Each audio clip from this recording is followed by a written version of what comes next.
ప్రోత్సాహమే. అలాంటి విశాఖపట్నానికి మేమందరూ రుణపడున్నాం.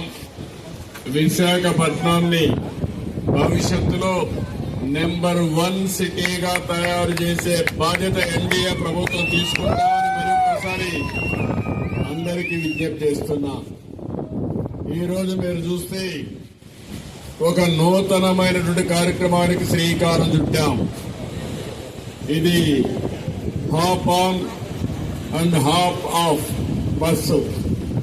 ఇప్పుడే మీరు చూశారు, డబుల్ డెక్కర్ ఎలక్ట్రికల్ బస్. ఇది ఇక్కడి నుంచి 16 కిలోమీటర్ల జర్నీ చేస్తుంది. అదే మరిగా మీరు చూస్తే 2 బస్సులు ఫేజ్ 1 లో ప్రారంభిస్తారు. ఆ తర్వాత మిగిలిన బస్సులు కూడా ఏర్పాటు చేస్తాం, అవసరమైతే డిమాండ్ బట్టి.